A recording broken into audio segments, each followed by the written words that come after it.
ښکلی قاري او داسې عجیبه اواز تاسو د دې تلاوت والی چې واورئ چې مزې به دې نه الئ. دومره ښکلی تلاوت الله یو عجیبه ملکه ورکړې وه.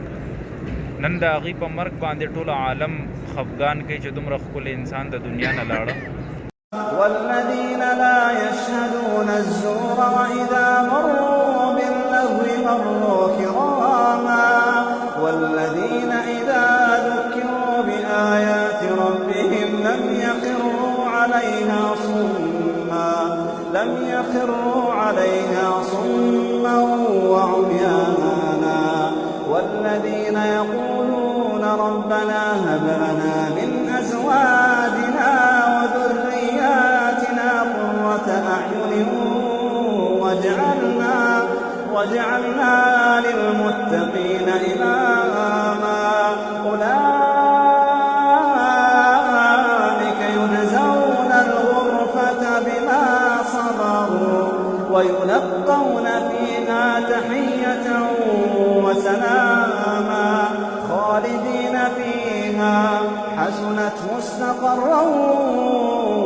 محمد صلاة دائمة مقبولة تؤدي بها الحق العظيم. د مسجد نبوي کې یو افسوسناک خبر دی چې د دې ځای کم امام د پاکستان چې پهله مستقل امام خو د مسجد قبلتین و او دلته کې تراویح پړاو کړی وي. محمد بن خلیل د دې ورور مخکې وفات شوی محمود بن خلیل او د دې والد محترم چې کم د ایوب صاحب او د عبدالجابر چې کم دلته د حرمینو امامان دي نو د دې استاذ پاتې شوی و قاری خلیل صاحب آزاد کشمیر سره تعلق لرونکي وو. دی چې کله دلته راغلی نو عربو دوی له مستقل رهایش دلته کې ورکه او دوی له نیشنلټي ورکه. عرب چاله نیشنلټي نه ورکوي. په 1975 کې پیدا شوی په مدینه منوره کې او نن وفات شوی دی سحر. نو ډېر ښکلی قاري او داسې عجیبه اواز تاسو د دې تلاوت والی چې واورئ چې مزې به دې نه الئ. دومره ښکلی تلاوت الله یو عجیبه ملکه ورکړې وه.